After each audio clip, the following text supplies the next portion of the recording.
I remember the first time I thought we were perfect. You really think this is forever? I asked, sipping my coffee, my thumb tracing the rim of my mug. She smiled, that effortless, heart-stopping smile. I think we already are. Her hand found mine across the table, fingers threading perfectly with mine, and I believed it. Every laugh, every touch. It felt like a promise sealed in time. I can't believe how easy this is with you, I whispered later that night, leaning into her warmth on the couch. Easy? She chuckled, brushing a strand of hair from my face. Love's never easy, but with us, it feels right. I wanted to believe her. I needed to, but the first crack came silently. I noticed her staring at her phone, lips pressed in concentration, whispering replies I couldn't hear. Everything okay? I asked one evening, glancing over her shoulder. She shrugged. Just work stuff. I nodded, forcing trust into my bones, telling myself that love is patient, trust is key. But the unease settled like a cold weight in my chest. You've been quiet lately? I said one night, our feet tangled beneath the blanket. I'm fine, she murmured, eyes distant. Friends started dropping hints, offhand remarks that made my stomach twist. Are you sure she's the one? My best friend asked casually over beers. I laughed it off. Of course, don't be ridiculous. Yet rumors crept in, tiny shadows growing between us. I began noticing the little lies, the hidden smiles when her phone buzzed, the subtle tension that pulled at the edges of our days. I just want us to be happy, I said softly one morning, brushing my hand against hers. Her eyes flicked away. We are. I wanted to believe that, but the seed of doubt had taken root. I couldn't see how it would grow into a forest of betrayal, yet I felt the first stirrings of it anyway. The truth hid behind her laughter, behind the moments I thought were ours alone.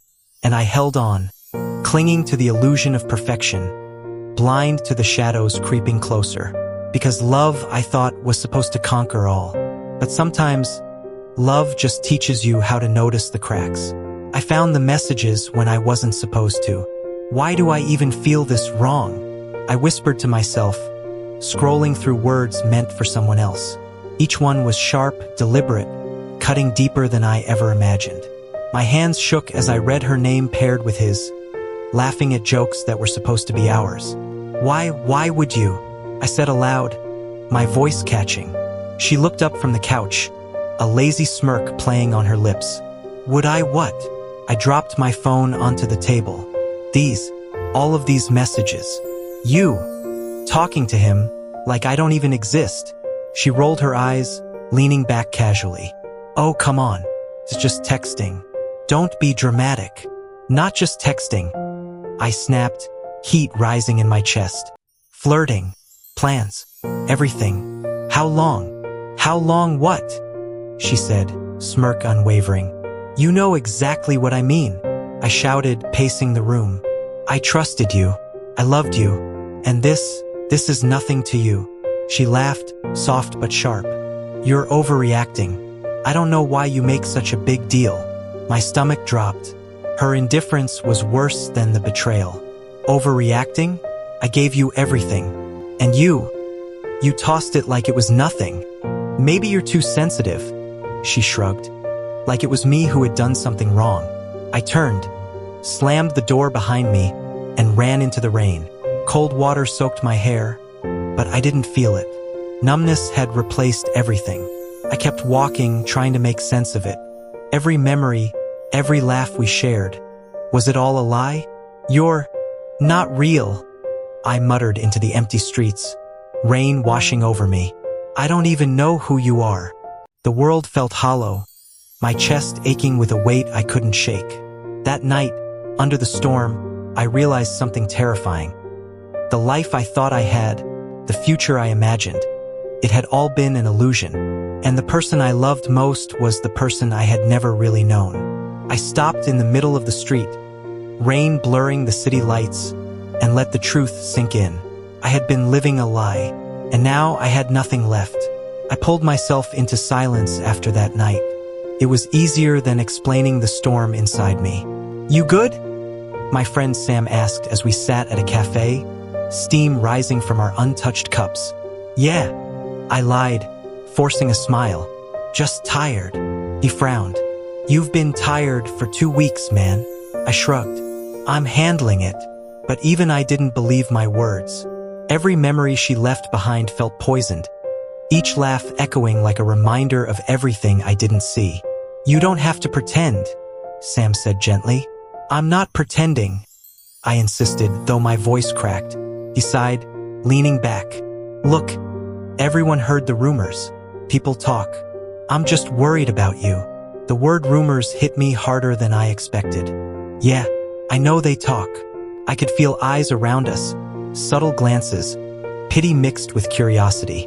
Betrayal wasn't quiet anymore, it was public, and I hated how exposed I felt.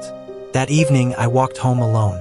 My phone buzzed with messages from people trying to check in, but I couldn't bring myself to answer. Their warmth felt too far away, like I was on the outside of my own life looking in. Nights were the worst.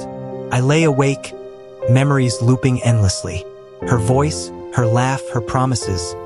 They all felt like knives now. I should have seen it, I whispered into the dark. How was I so blind? The silence didn't answer. It never did. Some nights I argued with myself. Maybe it was my fault, I muttered. No, I'd whisper back a second later. She made her choices, but the doubt stayed. I questioned everything, my worth, my judgment. Whether love was ever truly safe or just a gamble you hope doesn't break you.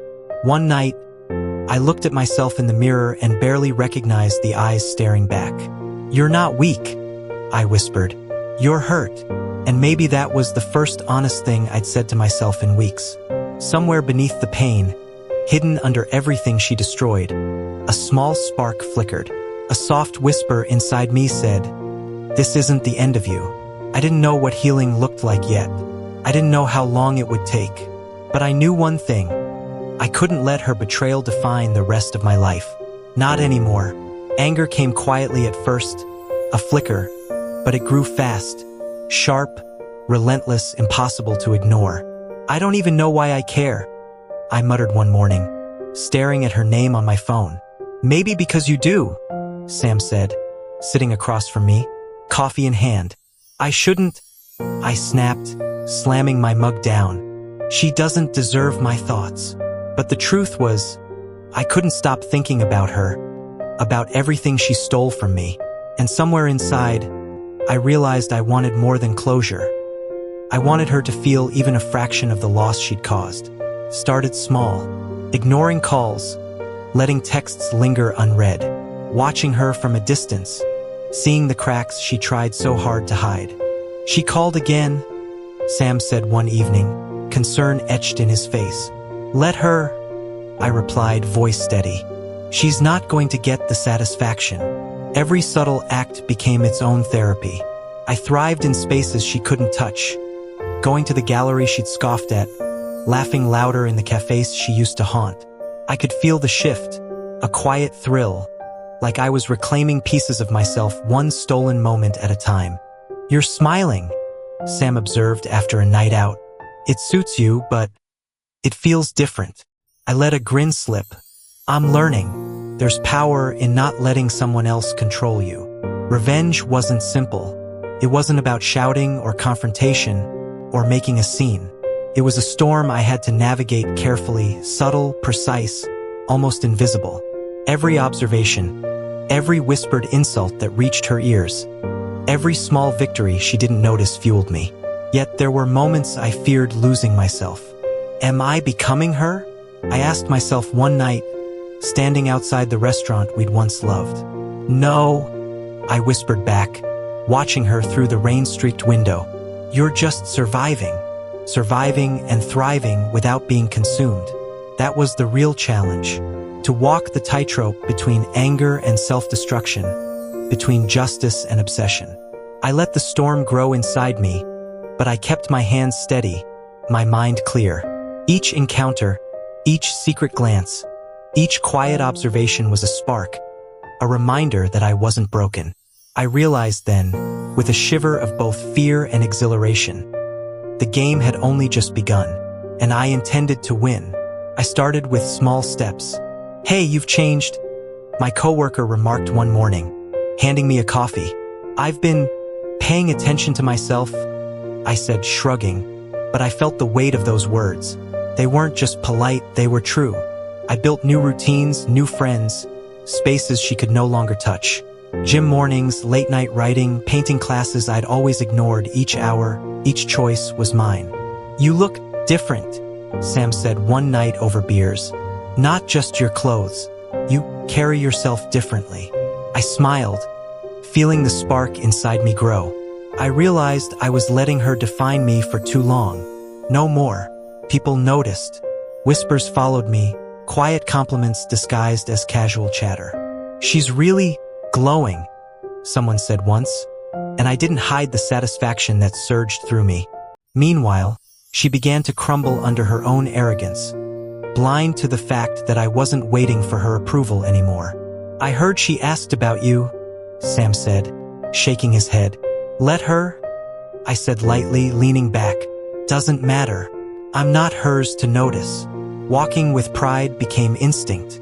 Speaking without hesitation, without fear of judgment, felt intoxicating. I reclaimed fragments of myself she tried to take, stitching them together into something stronger, something untouchable. "You really don't need her, huh?" Sam asked one evening, eyes curious. I laughed softly. I didn't just survive. I'm thriving. Even solitude stopped feeling like punishment. Nights alone were no longer lonely. They were mine, a sanctuary. I cooked dinners for myself, read books I loved, wandered streets with no destination but freedom. Every choice echoed strength I didn't know I had. "She's unstoppable," I overheard someone say once, and I felt no anger, only satisfaction, calm and deep. The protagonist I was becoming didn't flinch at challenges, didn't bend to expectations. I walked taller, laughed louder, and let the world see me reclaiming what she had tried to steal. For the first time, I understood that being alone didn't mean being broken. It meant being whole. And in that quiet power, I found the version of myself I never knew existed, unyielding, proud, untouchable. I didn't expect to meet anyone during this time. My days were about reclaiming myself, my nights about quiet solitude. "You're sitting alone again," a voice said softly at the cafe. I looked up. She smiled. Not flirtatious, not intrusive, but calm, patient, and unassuming. "Yeah," I muttered, brushing back my hair. "I like it that way. Loneliness can be comfortable, but sometimes it's lonely," she replied, settling into the chair across from me. I blinked, unsure if I should push her away or let her speak. "Maybe," I said cautiously. Her laughter was quiet, warm, like sunlight slipping through blinds. "I'm Mira," she said, extending her hand. "Jack?" I said, shaking it, feeling a strange ease in her presence I hadn't felt in months. Over weeks, our conversations grew, careful at first, then natural. She asked questions that weren't probing, shared stories without expectation, and listened like she actually heard me. "You've changed," she observed one evening as we walked under streetlights. "But it's good. You're stronger now." "I'm trying," I admitted, "but sometimes I wonder if I'm too focused on revenge." She stopped and looked at me, eyes gentle but firm. "Why let anger define you? Karma doesn't need your hand to work. Strength is rising above, not dragging someone down." Her words lingered. I thought about the careful plans I'd made, the tiny victories I had enjoyed, and the storm I had been carrying inside. Could forgiveness coexist with karma? Could I move forward without letting my past define me? "I don't know if I'm ready," I confessed quietly, voice barely above the night wind. "None of us are," she said. "But we grow while we try. That's what matters." It hit me slowly, the realization that strength wasn't only in retaliation. It wasn't in making her feel the loss, the anger, the betrayal. Real power was rising above, nurturing myself, and letting the heart heal while still aching. "You make it sound possible," I whispered. Mira smiled, nudging me gently. "It is. You just have to decide to let it be." And for the first time in months, I felt something shift. Not satisfaction, not revenge, but clarity. A subtle, profound lightness. I had an ally now. Someone who reminded me that the world wasn't only full of betrayal, but also compassion. And maybe, just maybe, I could learn to let go. I didn't have to act. The world had its own way of balancing scales. "She's late again," Sam mentioned casually one afternoon, scrolling through his phone. I raised an eyebrow. "Again?" "Yeah. Her plans keep falling apart," he said. "Looks like things aren't going her way." I nodded, sipping my coffee, feeling a quiet satisfaction, not cruelty. Each stumble, each misstep mirrored the chaos she had left in my life. "You're smiling," Sam noted, shaking his head. "Don't tell me you're enjoying this." "I'm not enjoying it," I replied softly. "It's poetic, natural." She set her own trap. It was strange to watch someone unravel without intervention, to see the slow collapse of control she had wielded like a weapon. "She's losing it," he whispered one evening as we walked past a boutique. "I see it," I said quietly, letting the observation settle inside me. "And I'm learning from it, not celebrating it." Meanwhile, I built my own quiet empire. Calm routines, integrity, self-respect. Every choice I made reflected strength, not anger. "You've changed," Mira said over dinner one night. "There's peace in you now, not the calm after a storm. Something deeper." I smiled, brushing my fingers across the table. "I've learned that satisfaction doesn't come from hurting someone. It comes from being unshakable, no matter what the world throws at you." She nodded, understanding in her eyes. "Karma's a funny thing, isn't it?" "It is," I agreed, watching her falter under her own schemes. Seeing her stumble while I walked steadily, I realized how far I had come. The world noticed the difference too. Whispers followed me, but they weren't about heartbreak or betrayal. They were about resilience, about strength built quietly, deliberately. And yet, triumph didn't make me reckless. I reminded myself daily, vengeance is easy, humanity is harder. One night, I passed by her favorite cafe. She rushed past me, frustrated, muttering under her breath. I looked straight ahead, ignoring her, and felt a serene kind of power. "She doesn't see it, does she?" Sam asked later. "No," I said, voice calm, "and she doesn't need to. The lesson is in the living." I had waited for this moment for so long, but the true victory wasn't in her defeat. It was in my rise. I was unshakable. She was faltering. The scales had balanced, and I stood steady in the center. Karma whispered, not as revenge, but as justice. And I listened carefully, keeping my heart intact. I didn't plan to run into her, but life has a way of orchestrating meetings you can't avoid. She was there, leaning against the marble counter of the gallery, scanning the room with that familiar air of arrogance. I stopped a few feet away, heart steady, though memories threatened to rush in. "Jack," she said, surprise flickering across her features. "Hello," I replied, calm, measured, not a trace of the old desperation in my voice. You look different," she stammered. "I didn't expect." I cut her off, letting silence speak for a moment before stepping closer. "You didn't expect me to survive your games, did you?" Her lips pressed into a thin line. I could see it, fear subtle but real, threading through her confidence. "I'm not here to fight," I said softly, but every word carried weight. "I'm here to tell you something important. You underestimated me. You thought betrayal would break me, silence me, make me yours again." She started, but I held up a hand. "Stop," I said. "I'm not the person you left behind. I'm not the one you could manipulate or control. Every lie, every hidden word you sent, every cruel game you played, it shaped me, yes, but it didn't destroy me. It made me stronger." Her eyes widened. I could see the realization dawning. She had never imagined I could rise like this. "Stronger than you expected," I continued, voice steady, calm. "Stronger than you could have predicted. You wanted to see me falter. You wanted to feel power over me.